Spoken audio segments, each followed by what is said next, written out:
Umesh Pal shootout case के पास से एक नाम लगातार सुर्खियों में है और वो नाम है शाइस्ता परवीन का। वो शाइस्ता परवीन जो मौत के घाट उतारे जा चुके पूर्व बाहुबली सांसद अतीक अहमद की पत्नी हैं, पुलिस एनकाउंटर में मारे जा चुके असद अहमद की मां है। वो शाइस्ता परवीन जिस पर उमेश पाल मर्डर केस में नामजद एफआईआर दर्ज है, 50,000 रुपए की इनामी है और 50 दिनों से ज़्यादा वक्त से प्रयागराज पुलिस उसे तलाश रही है। लेकिन बड़ा सवाल यह है कि आखिरकार शाइस्ता परवीन कहाँ है? वो अपने बेटे की मौत के बाद भी सामने क्यों नहीं आई? वो अपने शौहर के मारे जाने के बाद भी सामने क्यों नहीं आए? बहरहाल हम पड़ताल करते हैं और ये जानने की कोशिश करते हैं कि आखिरकार शाइस्ता परवीन कहाँ है। दरअसल उमेश पाल शूटआउट केस से ठीक पहले शाइस्ता परवीन प्रयागराज के चकिया इलाके के इसी मकान में रहती थी। बांदा के रहने वाले जफर का ये मकान था। उमेश पाल शूटआउट केस के बाद 1 मार्च को प्रयागराज विकास प्राधिकरण ने इस मकान को अवैध निर्माण बताकर इस पर बुलडोजर चला दिया था, इसे गिरा दिया था। हालांकि ये जो मकान है, इस मकान से ठीक सामने की तरफ अगर हम बात करें तो ये जो दूसरा मकान है ये है मोहम्मद हारून का, यानी शाइस्ता परवीन का ये मायका है। मोहम्मद हारून शाइस्ता परवीन के पिता हैं, उत्तर प्रदेश पुलिस में हेड कांस्टेबल थे। और आपको बता दें कि ये इस मकान के अंदर हम चलते हैं और देखने की कोशिश करते हैं कि जो लोग हैं उनसे बात करते हैं कि क्या शाइस्ता परवीन के बारे में वो कोई जानकारी देते हैं या नहीं देते हैं। तो देखिए हम इस मकान में दाखिल हो चुके हैं। मकान में दाखिल होते ही हमें ये सफ़ेद रंग की 2 पानी की टंकियां खुली हुई दिख रही हैं। इसके साथ साथ अगर हम बात करें तो देखिए यहाँ घर के दरवाजे पर ही एक तलवार पड़ी हुई है और ये तलवार भी है और साथ ही साथ उसका जो म्यान है वो म्यान भी है। और अब हम दाखिल होंगे, ये सीधे वाले कमरे में चलेंगे, देखेंगे आखिरकार इस कमरे में क्या कुछ है और कोई है या नहीं है, और अगर कोई होता है तो हम उससे पड़ताल करेंगे, दरियाफ्त करने की कोशिश करेंगे। देखिए ये एक चैम्बर नुमा कमरा है, फ्रिज है, खुली हुई है और चैम्बर नुमा कमरा है, जैसे ऐसा लगता है कि कोई किसी वकील का ये चैम्बर हो, लेकिन बहुत दिनों से बंद पड़ा है, इसमें धूल पड़ी हुई है और इस चैम्बर में कोई नहीं है। एक ड्राइंग रूम नुमा ये कमरा बाईं तरफ है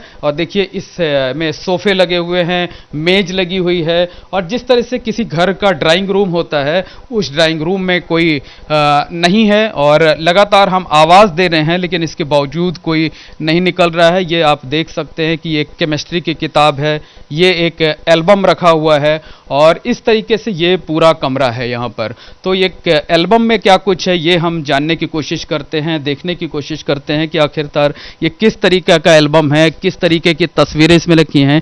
देखिए इसमें ये तस्वीरें जो है ये अतीक और अशरफ की, ये अशरफ की तस्वीर इसमें लगी हुई है।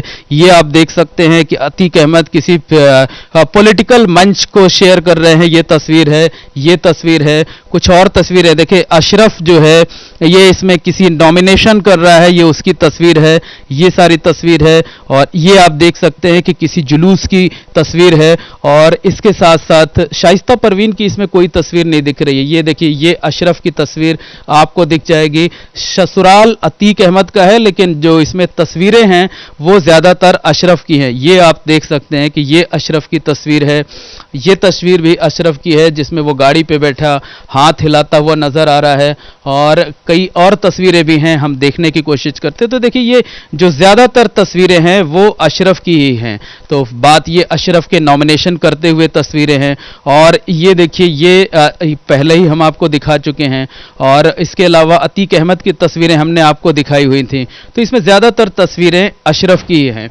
और इस तरफ अगर हम चलेंगे तो दिखाने की कोशिश करते हैं कि आखिरकार इस तरफ घर के अंदर क्या कुछ है। तो ये देखिए घर का अंदरूनी हिस्सा है जहां बच्चों की साइकिल पड़ी हुई है, ये आंगननुमा एक जगह है और तब कूलर रखा हुआ है, तमाम दूसरी चीज़ें यहाँ पर जो हैं वो रखी हुई हैं, मेज रखी हुई है और जो सामने मेज आप देख रहे हैं उस पर ढेर सारी प्याज रखी हुई है और इस तरीके से जो है यहाँ पर ये पूरा घर है। लेकिन घर खाली है, काफ़ी देर तक हम नॉक करते रहे लेकिन कोई भी बाहर नहीं आया है और उसके बाद हम अंदर ड्राइंग रूम तक आए आवाज़ देने के लिए, पुकारने के लिए कि अगर कोई हो तो वो सामने आ जाए, हमें शाइस्ता परवीन के बारे में जानकारी दे सके। लेकिन जो घर की हालत है उसे देखकर ऐसा लगता है कि यहाँ कोई भी नहीं है और जिस तरीके से यहाँ पर धूल जमी हुई है ये आप देख सकते हैं कि बरामदे में ये जो सिंक है, बेसिन है, इस पे धूल की मोटी परत जमी हुई है और इस तरह से ऐसा लगता है कि जैसे यहाँ पर हफ्तों से कोई नहीं है, या ये कहा जा सकता है कि महीनों से कोई नहीं है।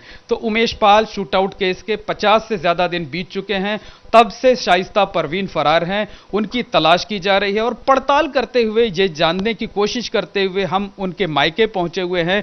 उनके मायके में उनके पिता मोहम्मद हारून का ये मकान है। एक बार फिर से हम आपको तस्वीरों के जरिए शाइस्ता परवीन के पिता का ये जो नेम प्लेट लगी हुई ये दिखाने की कोशिश करते हैं। फिर से ये तस्वीर दिखाते हैं कि किस तरीके से ये 3 मंजिला आलीशान मकान है।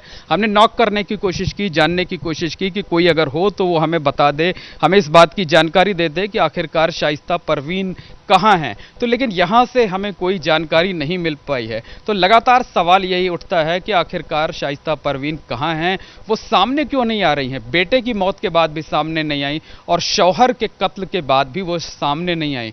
किसी भी औरत के लिए, शादीशुदा महिला के लिए उसके शौहर से बढ़कर कुछ नहीं होता है। तो एक दिन अतीक अहमद के बेटे यानी शाइस्ता परवीन के बेटे का इनकाउंटर होता है, तीसरे दिन जो उसे सुपुर्द खाक किया जाता है, उसके अगले दिन अतीक अहमद की हत्या हो जाती है, उसके अगले दिन अतीक अहमद को सुपुर्द खाक किया जाता है।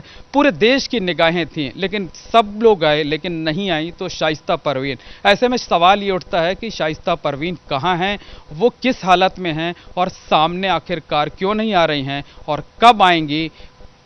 कैमरामैन अनुराग द्विवेदी के साथ मोहम्मद मोइन, एबीपी नेटवर्क, प्रयागराज।